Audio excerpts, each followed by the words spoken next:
Welcome to Nevada Newsmakers. On the program today, the continuing fight between stations, casinos, and the Culinary Union. Ray Hager speaks today with Lesley Pittman. She is the Corporate Vice President for Corporate and Government Affairs for Stations Casinos. And joining me on the Power Pundit panel today, Bilyeu, Bob Crowell, and John Mason. It's all coming up next on an all-new Nevada Newsmakers.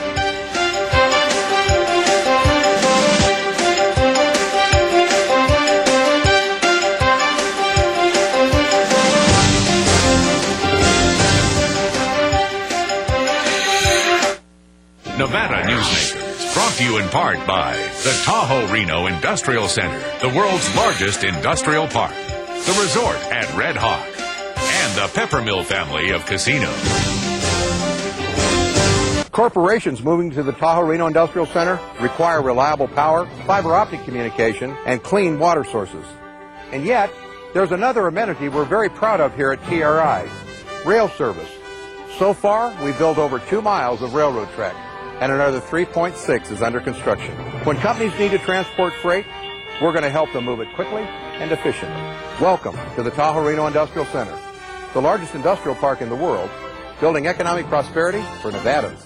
The resort at Red Hawk offers you 2 great dining choices. Experience David's Grill and Sports Bar or the Steakhouse at Red Hawk. The Steakhouse has received the Wine Spectator Award of Excellence based on a diverse selection of fine wines. To accompany the wines, the Steakhouse serves certified Angus beefsteaks in a variety of cuts, fresh fish, chicken, and pasta dishes. For fun and casual dining, come to David's Grill and Sports Bar. David's is open 7 days a week, serving breakfast, lunch, and dinner. The resort at Red Hawk. Always the right choice. As an employer, did you know you can be held liable for negligent hiring?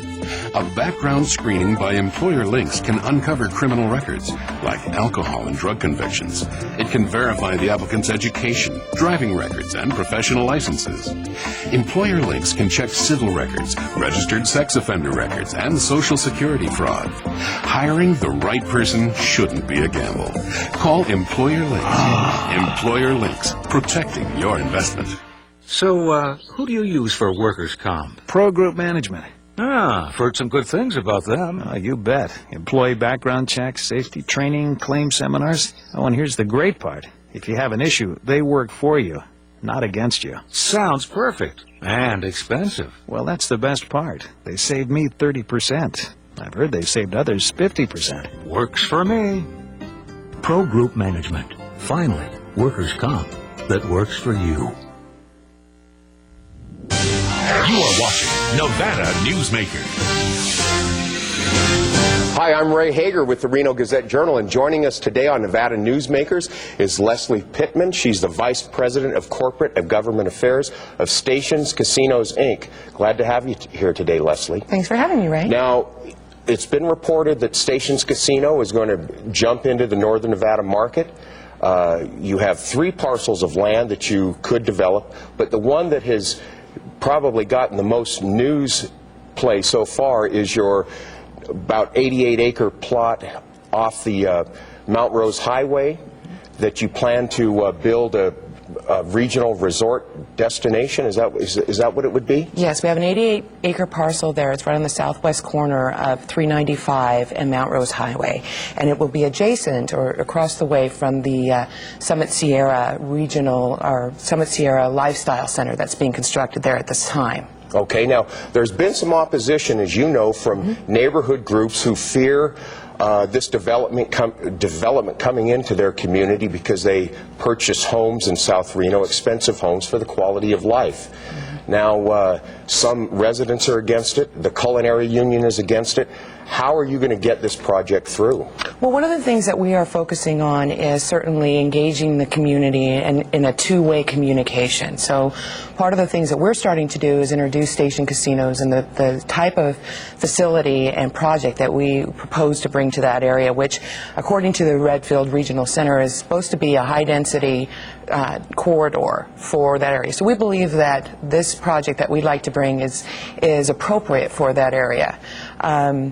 we will be doing website communications, direct mail pieces to reach out to the community and ask them for their suggestions and to provide us feedback on their concerns. So again, we can do our part to be a good neighbor. Okay. Now, the opposition from the people living in the neighborhood, do you feel that the Culinary Union is behind this opposition? In Las Vegas, it's well chronicled that you have had your issues with the Culinary Union. Do you think that they're up here harassing your development? Well, first I would like to differentiate the Culinary Union from the Culinary Union management. We have experienced coordinated campaigns on a host of different avenues from the Culinary Union management against our company because they have been unsuccessful in organizing our team members for the last 30 years. But we also recognize that there are, I'm sure, residents in that community who have some concerns, and we want to answer those and talk them through what their concerns are, and so we can, as we go forward in designing this this project, that we can be, it can reflect their concerns, and we can make sure and reach out to them and make sure that whatever we construct is responsive. Okay. Now, one of the problems with the questions around the neighborhood folks is that they've really seen no drawings of your proposed development. You say it's going to be like the luxurious resort down in Green Valley, which has a Mediterranean style. It's a beautiful place. It's got pools, spas, nightclubs, the whole get-go. But we in Northern Nevada, when we think of casinos out of the downtown core, we think of Western Village, the Bonanza Casino, which probably isn't the kind of business that you want to start up in Southwest Reno by the Mount Rose turnoff. So when and where are you going to present the people of Northern Nevada with architectural drawings for your proposal? Well, at this point, because there hasn't been an approval yet of the Redfield Regional Center plan in terms of what kind of things can be established there at that parcel, we're not in a position where we can start designing it. That would be putting the cart before the horse, so to speak. But what we do believe is that the type of amenities, entertainment and otherwise, that we have at our Green Valley Ranch property in Henderson that is closely situated to the district, which is a lifestyle retail area, is something that the residents of this community will enjoy and will be proud to have in their community. What I would encourage your viewers to do is to go to gvrstyle.com, and that will give a sense, that provides information and lots of photos of Green Valley Ranch, and will give them a better sense of what type of facility we intend to bring to this particular parcel. Okay, now, Lesley, in fairness, I have to mention the opposition's website. It's SouthRenoCasinos.org, but this is funded partially by the Culinary Union. Is that correct? That's our understanding. That's Okay. what we've discovered. Now, issues of the people in the community are that this development will bring almost 80,000 day trips a day to the Mount Rose area. Plus, it will increase crime.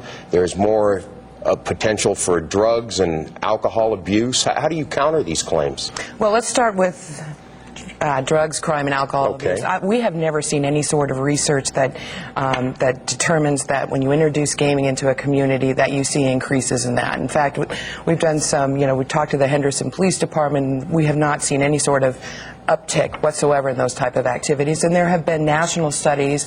The National Gambling Impact Study Commission, which was authorized by Congress, never found any sort of correlation between the introduction of casinos in communities and upticks in those types of activities. Okay.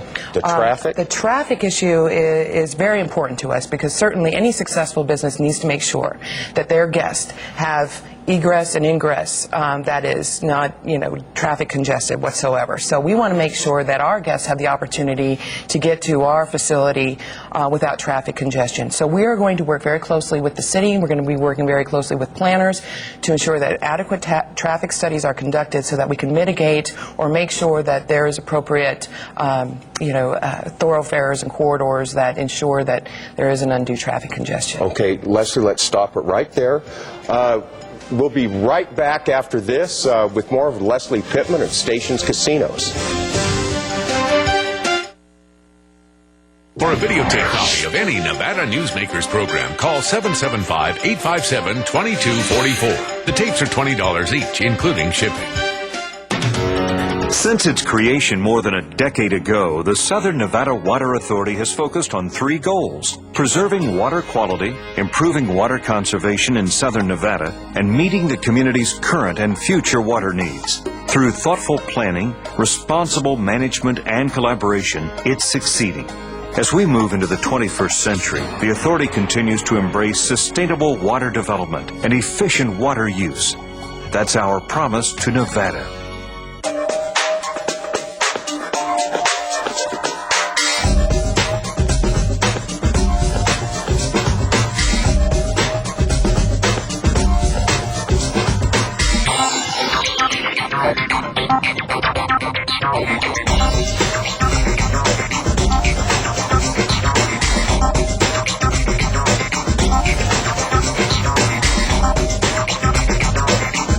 Happy Hour at the Peppermill.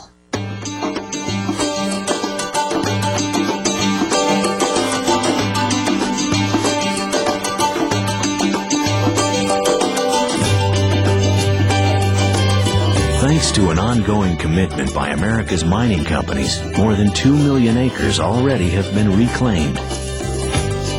To learn more about reclamation or other aspects of mining, visit nma.org. The National Mining Association. Island Inkjet is now open on South Meadows Parkway. Island Inkjet will refill your inkjet cartridges in just 1 hour. We have the ink to precisely match over 240 cartridges, saving you up to 60% on the cost of buying a new cartridge. Our work is 100% guaranteed, and contrary to what you may have heard, refills do not void any printer warranties. You don't throw out your car when it runs out of gas. Don't throw out your cartridges. Refill them at Island Inkjet on South Meadows Parkway by Smith's. You are watching Nevada Newsmakers.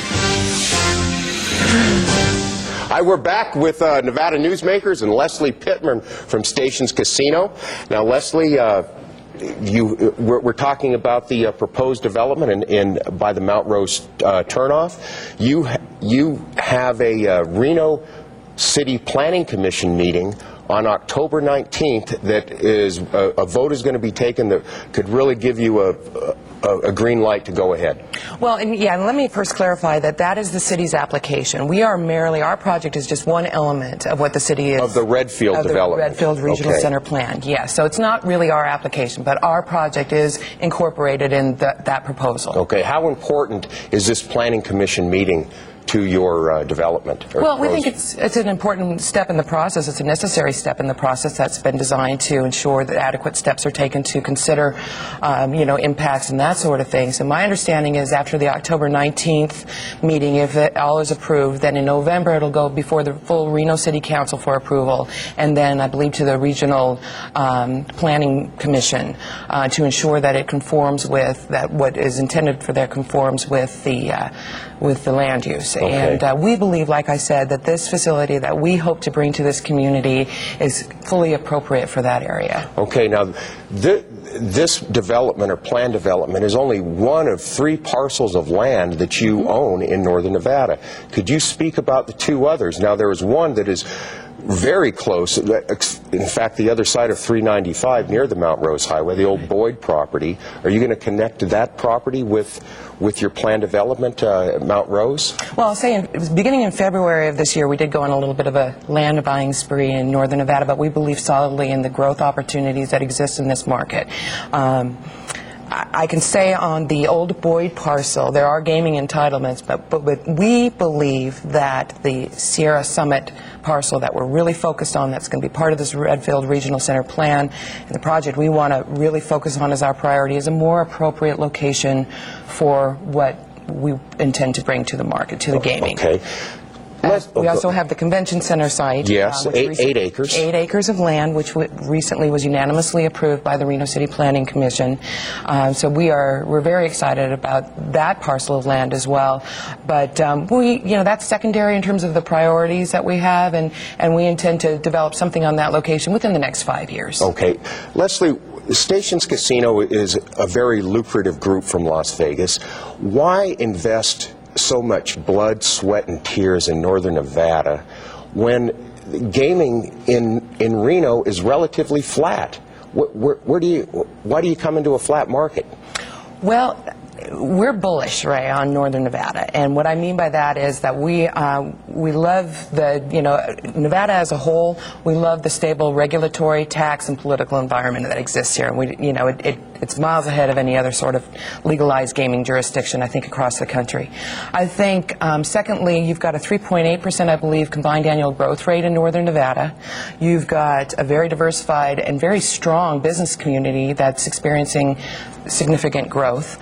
You have the per capita income levels that are above those of which exist in Las Vegas, and we just believe that this community is ripe for the type of entertainment project that we'd like to bring here that will appeal not only to locals but also from individuals who live throughout the region. Okay, now these proposals, development proposals that you have, your opposition calls them neighborhood casinos. Mm-hmm. And neighborhood casinos was one thing that former Senator Joe Neal warned us all about in the 2003 session. He said neighborhood casinos will suck the life out of the neighborhood.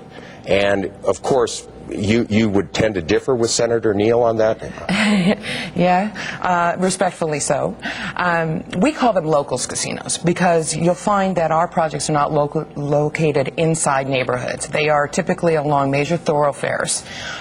We believe that the community as a whole would be happy to have amenities like we offer. And typically our projects, we call them regional entertainment destinations, have a whole host of different amenities so that when you get there, you don't even need to know when you arrive at the property or the facility what you're planning on doing, because there are so many opportunities available, whether it's gaming, restaurants, spa, movie theaters, bowling, all those sort of things, so that it gives it's a centralized area of activity where families can go on a Friday or Saturday night and they can, like I said, by the time they get there, there's something for everyone, and they can make a decision by the time they get there of what everyone intends to do. Okay, real quickly, Lesley, some of the opposition for your proposed development centers around they're too close to schools, specifically Brown Elementary School and Bishop Minogue Catholic High School are both opposed to these. Could you say something to maybe remedy or make those parents feel a little bit easier about your development? Well, specifically, I believe our Sierra Summit location that we have is separated by a freeway, and also by there's a facility, a plant facility there too, a geothermal plant facility there too. So I think that there is significant distance between our proposed facility and the nearest school. We do take our responsible gaming philosophy very seriously, and so in terms of youth entering our properties and being in the gaming areas, that is #1 priority of our security apparatus at our properties. So I would just say that we don't believe we're in a neighborhood. We believe there's significant distance between this proposed facility and the nearest school, and we're going to do obviously our level best to make sure that youth are separated out of the gaming areas. Okay. It's the law. Real quick, your website address again is? For Green Valley Ranch, it's gvrstyle.com. And then for Station Casinos, where you can learn more about our company philosophy and some of the programs and our Beyond the Best corporate culture, it's www.stationcasinos.com. Okay, and of course the opposition's website is www.nosouthreno.casinos.org. Thank you, Lesley. Thank you. We'll be right back after this with our pundit panel. This is Nevada Newsmakers. Welcome to the Tahoe Reno Industrial Center. Just 10 minutes east of Sparks. We're proud that Walmart and other Fortune 500 companies have chosen Tahoe Reno Industrial Center to relocate their businesses. We have sites from under 5 acres to well over 500 acres, and with all of the amenities that every successful corporation requires. Welcome to the Tahoe Reno Industrial Center, the largest industrial park in the world, and we're building economic prosperity for Nevadans. The Nevada Beer Wholesalers encourages the responsible consumption of beer. The Nevada Beer Wholesalers Association are sponsors and participants in many community-based efforts such as school education programs, safe ride home, recycling programs, alcohol-free after-prom and graduation parties, safe voting campaigns, and designated driver programs. They are family-owned businesses employing 2,000 Nevadans. They also collect and pay the state excise tax. The Nevada Beer Wholesalers Association, delivering more than just beer. My family started this business 27 years ago. We work hard to serve our customers and our community. But it's getting harder and harder to keep the doors open. For example, our workers' comp is going through the roof. Isn't anyone on my side anymore? The Retail Association of Nevada is. If you're a small business owner, we can cut your workers' comp by up to 50%, lobby for your interests, and keep you informed. Put us to work today. The resort at Red Hawk offers you two great dining choices. Experience David's Grill and Sports Bar or the Steakhouse at Red Hawk. The Steakhouse has received the Wine Spectator Award of Excellence based on a diverse selection of fine wines. To accompany the wines, the Steakhouse serves certified Angus beef steaks in a variety of cuts, fresh fish, chicken, and pasta dishes. For fun and casual dining, come to David's Grill and Sports Bar. David's is open 7 days a week, serving breakfast, lunch, and dinner. The resort at Red Hawk. Always the right choice. And now, back to Nevada Newsmakers with Sam Shad. I'm not sure I'm going to get a word in edgeways today. We have three attorneys on the program, Bill Bilyeu, Bob Crowell, and John Mason. Welcome to all of you. So I want to read this to you. This came to me from Larry Mathias the other day, and I thought it was worth reading in reference to Harriet Meyer's nomination here. When Hamilton wrote the Federalist 76, he explained why the public could generally trust the president to appoint the best people. He, the president, would be ashamed and afraid to bring forward for the most distinguished or lucrative stations candidates who had no other merit than that of coming from the same state to which he particularly belonged, or if being in some way or other personally allied to him, or if possessing the necessary insignificance and pliancy to render them the obsequious instruments of his pleasure. And if you want to know what obsequious means, look it up in the dictionary. What do you think about that in reference to Harriet Meyers? Well, that I think is a bunch of BS, but go ahead. What do you think about it? What do I think about it? I think it's interesting, but I didn't come here to bring my opinion until you say something that I disagree with. Well, let me say, I think that if you look back to the early days, you had John Marshall and Jay Adams, I think, were lawyers first appointed to the Supreme Court, and I don't think it's an impediment for someone not to have been a federal judge to be a sitting Supreme Court judge. And quite frankly, as being past president of the state bar, I got to tell you, I'm fairly proud that someone who came from that position in the state of Texas, that's one of their things that they can count on as being on the punch card. And so I think that we ought to give her the benefit of the doubt. The issue of coming close to being close to the president, I think opens up some lines of discussion that would not otherwise be available. And I think that that's probably a benefit in terms of when that woman goes to the crucible. Hang on a second. Whatever happened to an independent judiciary? Whatever happened to the president's right to appoint Supreme Court justices? I have no problem with that. I saw Antonin Scalia on the news today, and I had forgotten that he was confirmed 98-0 by the U.S. Senate. Today, the cleanest candidate in the world, whether they're a lawyer or a judge, has to go through an FBI background check, a CIA background check, an MIA background check, anything you can imagine. What right does the Senate have to second-guess the private life of every citizen and the background of whether you were a judge or not? There have been plenty of great justices on this. Hugo Black, one of the I think was not a lawyer, but was a practicing lawyer. He was a U.S. senator, and at one point in his life had been a segregationist in the Ku Klux Klan. He became a great justice of the Supreme Court. You don't really know what you're getting, even though somebody has a judicial record. Well, but and point in case David Souter. Sure. And in some ways, defense of Harriet Meyers, one of my litmus tests, and I will call it a litmus test for judges, is whether or not they believe in the independence of the judiciary as a third branch of government. And frankly, from what I know about Harriet Meyers, she took a position on whether or not the legislature had the ability to get involved with a lawyer-client relationship, particularly with respect to lawyer fees, capping fees, and she said the legislature has no business doing that. That's a judicial function, if at all. And to me, that indicates a respect for the independence of the judiciary. And so, you know, I would give her kind of the benefit of the doubt, but I would also go down that line of questioning with her. Well, Clay Jenkinson said on this program that prior to Judge Bork, that there wasn't the contentiousness that we've seen now ever since then as far as Supreme Court nominees. But what I found interesting over the weekend, and Pat Buchanan probably being the strongest person and most well-known conservative, the conservative wing of the Republican Party is just going apoplectic at this choice. Well, they're lining up the firing squad in a circle, I guess, you know, to shoot other Republicans or conservatives. But and it's kind of funny to me in the sense that I'm hearing some of the arguments from the ostensible conservatives who are upset about Myers, that just the opposite of what they use in Roberts. In other words, we don't know anything about her or what her opinions are, but now we want to, you know. And in Roberts they said, well, you can't ask those questions. So it's kind of a dichotomy there. But there's nothing unusual about logical inconsistency in politics. Well, I think that is John. You know, John's been a Supreme Court candidate. I think, you know,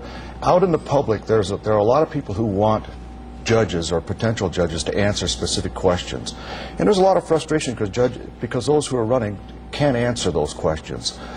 Because they're going to prejudge an issue. And I know we've talked about this on your show before, but kind of one of my second litmus tests of a judicial candidate is one who can put their ideology on the shelf when they put on the black robe. And you know, when I hear people say that we don't want someone legislating from the bench, to me that kind of has an interesting but a hollow ring, because what I think they're really saying is they want someone who's going to legislate the way they want them to legislate on the bench. And for me the test is, how well can they put their ideology on the shelf, put the black robe on, and make a decision without resorting to their own independent biases. You'll never get a full you'll never get someone to fully put away their biases. That's true. But I think it ought to be the goal of judges to say, you know, when I go in and make that decision, I'm going to rule on what I believe the arguments put in front of me and what I believe the law to be, not what my personal biases are going to be. Okay, John, is this nomination been the effect of the president having taken so many hits over the last year that at this point he just doesn't want another fight? I mean, we got Harry Reid saying, you know, I like this nominee. Well, that was interesting that Senator Reid supported Harriet Myers, but I don't think that the president's trying to take the easy road, because in fact this is the hard road for him. Yeah. He doesn't have somebody with a proven record. He has someone who he's accused of appointing because of a personal relationship. Cronyism, I believe, is the popular word. Okay. Exactly. So, no, I don't think so. I think the easier choices would have been someone with a record and going down that road, but he's chosen someone that doesn't have that judicial background. And I said on your show last year that I think it's important to have on a court, on the highest courts, the state of Nevada Supreme Court, the U.S. Supreme Court, someone who hasn't been a judge their whole life. Yeah.